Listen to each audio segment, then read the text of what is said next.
நேயர்களே, நாம ஒரு செய்தி இந்த செய்தி ஒரு 5, 6 நாட்கள் ஆகியிருக்கிறது.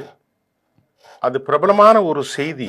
நம்முடைய செய்தி பாதையில அது கொஞ்சம் சொல்ல முடியாத சூழலில் இப்பொழுது அந்த செய்தியை நான் உங்களுக்கு சொல்லப் போறேன். தாமதிக்கப்பட்டது அல்லது அது நம்முடைய ஸ்கிப்பா இருக்கிறது.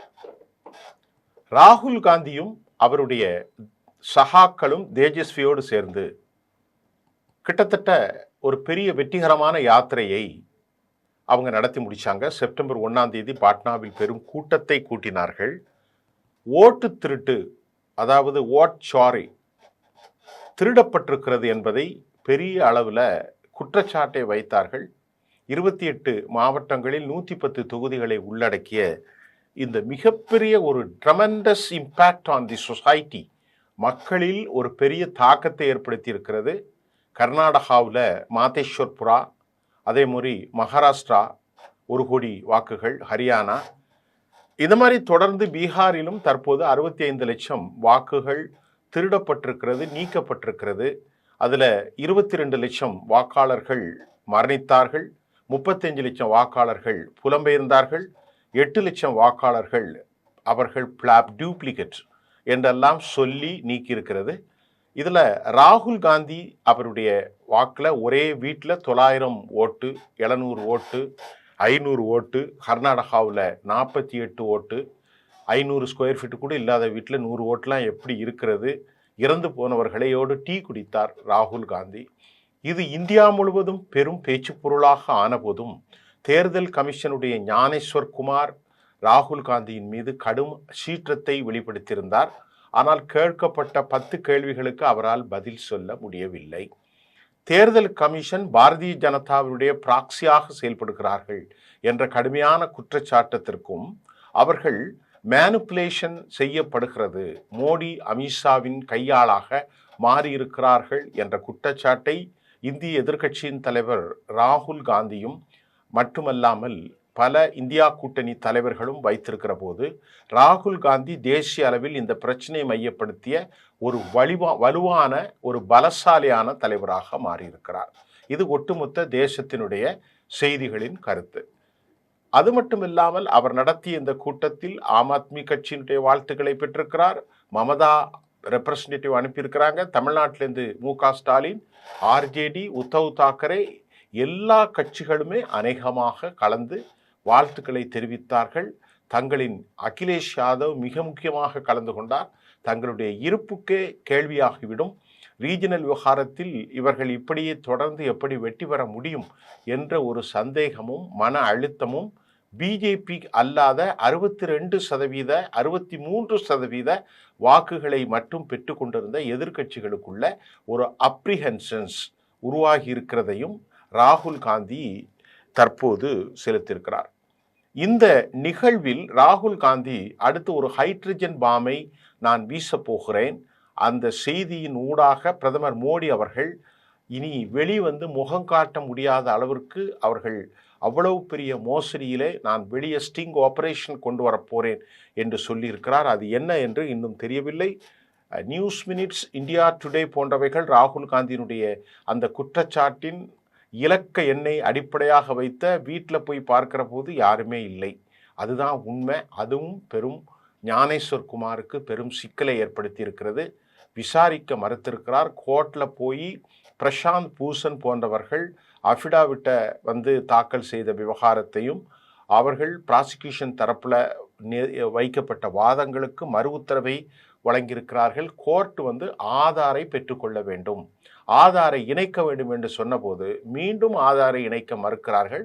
11 அடையாள அட்டத்திற்கு மக்களை சிரமத்திற்கு உள்ளாக்கியிருக்கிறார்கள். இதுக்கடையில் 95 லட்சத்திற்கு மேற்பட்ட இணைப்பு வாக்குகள் வந்திருக்கிறது, இன்னும் அதிகரிக்கலாம் என்றும் சொல்லப்படுகிற நிலையில் தற்போது இது அடுத்த 28ஆம் தேதி, அதாவது இந்த மாதம் 8ஆம் தேதி அது மீண்டும் கோர்ட்டில் மறு ஆலோசனை வரப்போகிறது.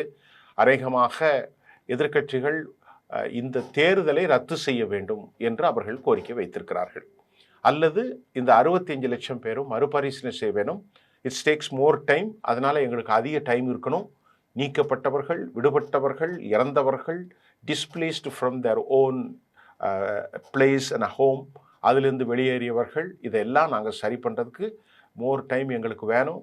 மற்ற ஸ்டேட்ஸ்க்கெல்லாம் 1 வருஷம் கொடுத்தீங்க, இது சில நாட்கள் சாத்தியமில்லை என்பதையும் இப்போ அந்த அப்பீல் பெண்டிங்கில் இருக்குது. இதை தாண்டி குஜராத்தில் ஒரு பூகம்பம் நடந்திருக்கிறது. அது என்ன அப்படின்னு பார்த்தா, 4300 கோடி ரூபாயை ஒரு ரொம்ப அட்ரஸே இல்லாத ஒரு கட்சிகளுக்கு கிடைத்திருக்கிறது என்பதுதான் இப்பொழுது பெரும் பூகம்பமாக இருக்கிறது.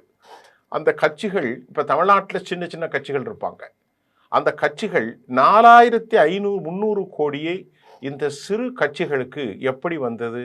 தேர்தல் கமிஷன் இதை ஆய்வு செய்ய வேண்டும், விசாரிக்க வேண்டும், அஃபிடாவிட் தாக்கல் செய்ய வேண்டும், அல்லது சட்டத்தில் ஏற்பட்டிருக்கக்கூடிய இந்த விவகாரங்களை உடனடியாக கவனித்து இந்த மேனிப்புலேஷன், இந்த பணம் இந்த 4500 கோடிக்கு எங்கிருந்து வந்தது என்ற 4300 கோடி 10 கட்சிகளுக்கும் எப்படி வந்தது?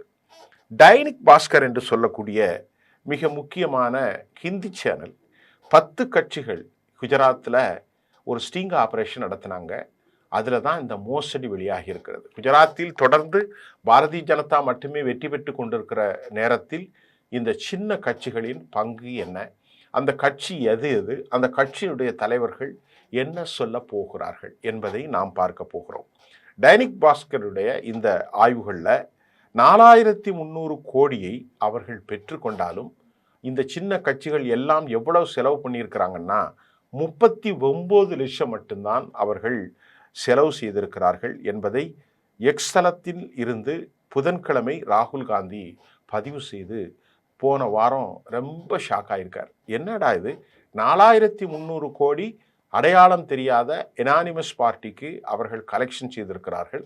இந்த 4300 கோடியை இந்த சின்ன கட்சிகள், லெட்டர் பேட் கட்சிகள் கலெக்ஷன் யார் கொடுத்தா, இவ்வளோ பெரிய தொகையை எப்படி கொடுத்தார்கள், அதில் செலவு பண்ண 39 லட்சம் ரூபாய் மட்டும்தான் பண்ணக்கூடிய அளவிற்கு இதில் யார் என்பது இந்தியா முழுவதும் பெரும் பரபரப்பை ஏற்படுத்தி இருக்கிறது.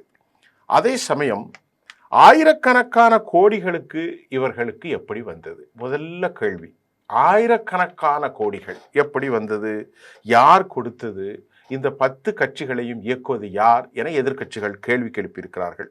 இந்த பணம் எங்கே வந்து யாருக்கு போகுது? இதன் அவர்களுடைய இன்வெஸ்டிகேஷன் செய்ய வேண்டும் என்பதுதான். அஃபிடாவிட் பெற வேண்டும், சட்டத்தை சீர் செய்ய வேண்டும் என மனம் திறந்த இந்த ரகசியங்களை எல்லாம் வெளியே கொண்டு வந்திருக்கிறார் திரு ராகுல் காந்தியும் மட்டுமல்ல டைனிக் பாஸ்கர். எதிர்க்கட்சிகள்லாம் பெரிய ஷாக் ஆயிட்டாங்க. ராகுல் பீகார் யாத்ராவுக்கு பின்பு 1300 கிலோமீட்டர், நம்ம ஏற்கனவே சொன்னோம், 28 அல்லது 20க்கு மேற்பட்ட டிஸ்ட்ரிக்டில் முடிவு பண்ணியிருக்கிறார். அவருடைய அந்த கருத்து, irregularities in electoral rolls and claimed the vote theft, அதாவது சீரட்ட முறையற்ற வாக்கு திருட்டு நடந்திருக்கிறது. ஆகவே இந்த வாக்கு திருட்டை நீங்கள் ஆய்வு செய்யப்பட வேண்டும் என்பதுதான் அவர்களுடைய விவகாரம். ஏன்னா நம்ம என்ன கேட்குறோம்னா, ஒரு பத்திரிகை ஒரு அனலைஸில் பார்க்கிற போது ராகுல் காந்தி பொய் சொல்லலாம், இல்லது எதிர்க்கட்சிகள் கூட பொய்யான குற்றச்சாட்டை வைத்திருக்கலாம். ஆனால் ஞானேஸ்வர் குமார் யான் பாஜகவின் பிராக்சியாக பேச வேண்டும் என்ற கேள்வி நமக்கு எழத்தான் செய்கின்றது. அவர் பேச வேண்டிய தேவையே இல்லையே. ஒரு குற்றச்சாட்டை பிரதமர் மட்டும்தான், இந்தியா ஒன்றும் சர்வாதிகார தேசம் அல்ல. பெர்மனண்டாக மோடியோ அமித்ஷாவோ ராகுல் காந்தியோ ஆட்சியில் இருக்க முடியாது. அரசியல் கட்சிகள் வரும் போகலாம். கடந்த காலங்களில் ஆட்சி செய்த தலைவர்கள் எங்கே? இன்றைக்கு பலர் அடையாளம் தெரியாமலே இருக்கிறார்கள். ஆகவே இந்த விவகாரத்தில் இது குறித்த ஆய்வு செய்வதற்கு முன்பே உடனடியாக பதில் சொல்லக்கூடிய ஞானேஸ்வரர் குமார் யார் என்றால், இவர் ரொம்ப ஒரு மோசமான ஆள் என்றும் சொல்லப்படுகிறது. இதே ஞானேஸ்வரர் குமார் மீது எதிர்க்கட்சிகள் வைக்கிறது, பாபரி மஸ்ஜித் விவகாரத்தில் அனைத்து விஷயங்களையும் செய்தது இவர்தான். 370 ஒப்ளிகேஷன் காஷ்மீர் நடக்கிற போது அதற்கான டிராப்டுகளை எல்லாம் வடிவமைத்து கொடுத்தது இவர்தான். எல்லா விஷயம் செய்து கொடுக்கக்கூடிய இந்த ஞானேஸ்வர் குமார் எப்படி ஒரு சரியான மனிதராக இருக்க முடியும் என்ற கேள்வியும் எதிர்க்கட்சிகள் வைக்கிறார்கள். திருப்பி சொல்ல போனால், எலெக்ஷன் கமிஷன் தேர்வில் நியாயமாக மனசாட்சி அடிப்படையில் இந்த தவறுகளை எல்லாம் களைய வேண்டுமென்றால், ஒருவர் பாஜக ஆளும் கட்சி, மற்றவர் எதிர்க்கட்சி, மத்தியஸ்தர் ஒரு கோர்ட்டினுடைய நீதிபதியாகத்தான் இருக்கணும். அதை ஆர்டினன்ஸ் கொண்டு வந்து அவங்க குவாஷ் பண்ணாங்க. எல்லா எதிர்க்கட்சிகளும் நாடாளுமன்ற வளாகத்தில் இருக்கின்ற போதே இந்த சட்டத்தை ஆர்டினன்ஸின் மூலம் நிறைவேற்றி ஒருவர் மோடி, மற்றவர் அமித்ஷா, மூன்றாமவர் ராகுல் காந்தி. அப்படி இருக்கிற போது அவர்களுக்கு சாதகமான ஆளை நியமிக்க மாட்டார்கள் என்று எப்படி சொல்ல முடியும்? அதுதான் இப்பொழுது நடக்கிறதா என்ற சந்தேகம் வருகிறது. 10 கட்சிகளுக்கு 4300 கோடி வந்ததை ஏன் விசாரிக்காமல் விட்டார்கள்? ஒரு 10,000 கோடி 5,000 கோடிங்கிற அளவுக்கு இன்னைக்கு எதிர்க்கட்சிகள் மீது குற்றம் சுமத்துகிறார்கள். ஆனாலும் 10 அடையாளம் தெரியாத கட்சிகளுக்கு 4300 கோடி குஜராத்தில் எப்படி வந்தது? குஜராத்தில் இந்த பணத்தை கொடுத்தது யார்? குஜராத்தின் தொழிலதிபர்கள் மூலம் இந்த சிறிய கட்சிகளை குஜராத் ஸ்டேட்ல இயக்குவது யார்? இந்த பணத்தை பெற்றுக்கொண்ட இவர்கள் 39 லட்சம் ரூபாய் செலவு பண்ணி மீதி ஆயிரக்கணக்கான கோடிகள் எங்கே சென்றது? எப்படி வந்திருக்கிறது? இந்த 2019 24 வரைக்கும் தான், இந்த 5 ஆண்டுகளில் தான் இவ்வளவு பெரும் தொகை அவர்களுக்கு வந்திருக்கிறது. 2022 குஜராத் எலெக்ஷன்ல அவங்க கண்டெஸ்ட் பண்ணியிருக்கிறாங்க. வெறும் 10 கட்சிகளும் 43 கேண்டிடேட்ஸ் மட்டும்தான் போட்டிட்டு இருக்கிறார்கள். வெறும் அவர்கள் பெற்ற வாக்குகள் 53,069 ஓட்டுகளை மட்டுமே இந்த 10 கட்சிகளும் பெற்றிருக்கிறார்கள். இவர்கள் பெற்றதோ 53,069 வாக்குகள். இவர்கள் நிறுத்தப்பட்ட வாக்காளர்கள் வெறும் 43 கேண்டிடேட்ஸ். இவர்கள் செலவு பண்ணிய தொகை 39 லட்சம். இவர்களுக்கு வந்த கலெக்ஷனோ 4,300 கோடி. தலை சுத்தா? ரொம்ப மோசமா இருக்கு. இப்போ இந்த பார்ட்டினுடைய சீப்லாம் யாரு, என்ன கட்சி அப்படிங்கிறத பார்ப்போம். அதில் 10 கட்சிகளில் 1-2 சொல்கிறேன். 407 கோடி டொனேஷன் பெற்று 2022-23 New India United party national chief Amit Chaturvedi அவர் தான் 402 கோடியை பெற்றிருக்கார். வில் ஹாவ் டு ஆஸ்க், அவங்க கேட்கும்போது election expenditure statement has been uploaded. அதை இந்த சுமால் பார்ட்டி இப்போ நாங்கள் பண்ணிட்டாங்க எல்லாத்தையும். ஆனால் அங்கே போய் செக் பண்ணி பார்த்தா எலக்ட்ரோல் இதில் இவர் இந்த 400 கோடி, இந்த ஒரே ஒரு கட்சி மட்டும் 4,300 கோடியும் எல்லாரும் நாங்கள் பண்ணியிருக்கோம். ஆனால் அவசரமாக எலெக்ஷன் கமிஷன் அதை 15 நாளில் அவருடைய வெப்சைட்லேருந்து நீக்கிட்டாங்க. இது எவ்வளோ பெரிய மோசடின்னு பாருங்கள். On this difference between the audit and the contribution reports, Chaturvedi Raksha party, இவர் அடுத்த ஒரு பார்ட்டி. இவர்கிட்ட போய் கேட்குறாங்க, என்னங்க உங்களுக்கு இவ்வளவு கோடி எப்படி வருது அப்படின்னு கேட்டால் அவர் சொல்கிறது, I don't understand the much about is in accounting matters. எனக்கு இந்த கணக்கு வழக்கெல்லாம் தெரியாதுங்க. There is why the CA, என்னுடைய சிஏ அட்வொகேட்ஸ் தான் இதை மெயின்டைன் பண்ணுறாங்க. This time the preparing to feel, நாங்கள் அடுத்த எலெக்ஷனில் 80-90 கேண்டிடேட்டை முனிசிபலில் நிறுத்த போகிறோம். இந்த பணம், இவ்வளோ பணம் எங்கேருந்து வந்துச்சு அப்படின்னு கேட்டால் அவர் அப்படி பதில சொல்கிறார். ஒருவர் இல்லைங்க நாங்கள் அப்டேட் பண்ணோம், உள்ளே போய் பார்த்தா இல்லையே, 15 நாளில் எடுத்துட்டாங்க அப்படிங்கிறாங்க. According to the Gujarat chief electoral officers, அவங்க ரிப்போர்ட் என்னன்னா, the party received donations from donors. 23 ஸ்டேட்டில் இருந்து அவர்கள் கலெக்ஷன் பண்ணியிருக்கிறாங்க. எவ்வளோ பெரிய மோசடி பாருங்க. இதில் Satyavati Raksha and Jamman party have submitted both reports for all years, meaning election report and auditing report. Human Rights National did not submit any. அதுக்கு அடுத்து பார்த்தா இந்த 5 வருஷத்தில் 177 கோடி பாரதிய ஜன பாரடைஸ் என்கிற ஒரு கட்சிக்கு வந்திருக்கிறது. இன்னொரு கட்சி 141 கோடியை பற்றியிருக்கிறாங்க. அது சுரக்ஷா ஜனதா பார்ட்டி 141 கோடியை பெற்றிருக்கிறாங்க. 10.53 கோடியை சத்யவாதி ராக்ஷா பெற்றிருக்கிறார்கள். 22.82 கோடியை லக்கானி சாதா பார்ட்டி பெற்றிருக்கிறார்கள். 86.36 கோடி லேக்ஸை மதர்லேண்ட் நேஷனல் அப்படிங்கிற ஒரு அமைப்பு பெற்றிருக்கிறது. Other parties did not show the details of election expense in their audit. Reports did not show the expense according to the prescribed the format என்ற செய்தி அதிர்ச்சிக்குள் உள்ளாகி இருக்கிறது. தோழர்களே, இது எவ்வளவு பெரிய ஷாக்கு பாருங்க. இந்தியாவா இது? என்ன நடக்கிறது தோழர்களே? நான் சொல்லக்கூடிய அந்த முதல் கட்சி, ஒரு கட்சிக்கு லெக்ஷார்த்தா சத்தா பார்ட்டி, இந்த ஒரு கட்சி மட்டும் 1045 கோடி ரூபாய்களை பெற்றிருக்கிறார்கள். அவர்கள் எக்ஸ்பென்ஸ் மட்டும் எக்ஸ்பெண்டிச்சர் வெறும் 10 லட்சம் ரூபாய் தான். நிறையலாம் இல்லைங்க. ஒரு கட்சி 10 லட்சம், ஒரு கட்சி என்னது 9,673 லட்சம், 407 கோடி, 407, இவர்கள் பெற்ற அமௌண்ட் தான் இது. அவங்க செலவு பண்ண தொகைலாம் ரொம்ப கம்மி. ஒரு கட்சி 1045 கோடி, மற்றொரு கட்சி 962 கோடி, மற்றொரு கட்சி 608 கோடி, இன்னொரு கட்சி 416 கோடி, 240 கோடி, 200 கோடி, 133 கோடி, 138, 177. எப்பப்பா! ஆனா இவங்க அவ்வளவு பேரும் செலவு பண்ண தொகை 39 லட்சம். பெற்ற வாக்குகள் 53,069. 43 கேண்டிடேட்டை தான் நிறுத்தியிருக்கிறாங்க. கேட்டா இவனுக்கு எதுவுமே தெரியல. கேட்டா எங்களுக்கு தெரியல, ஆடிட்டருக்கு தான் தெரியும்னு சொல்லக்கூடிய அளவிற்கு நாடு எங்கே போகிறது தோழர்களே. அடுத்து இது சத்யவாடி ரக்ஷாவினுடைய பிரெயின் பட்டேல், எனக்கு படிப்பறிவுலாம் இல்லைங்க, ஏதோ பணம் வந்துச்சு நாங்கள் செலவு பண்ணுறோம் அப்படிங்கிறான்.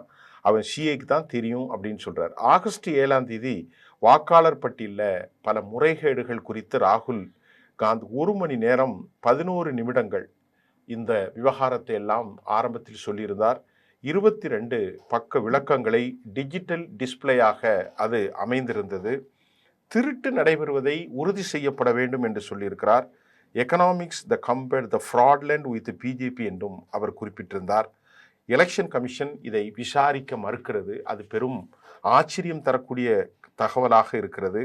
குஜராத், கர்நாடகா, பீகார், மகாராஷ்டிரா இப்படி அடுக்கடுக்கான குற்றச்சாட்டுகள் வருவது என்ன என்பதை யாருக்கும் புரியவில்லை.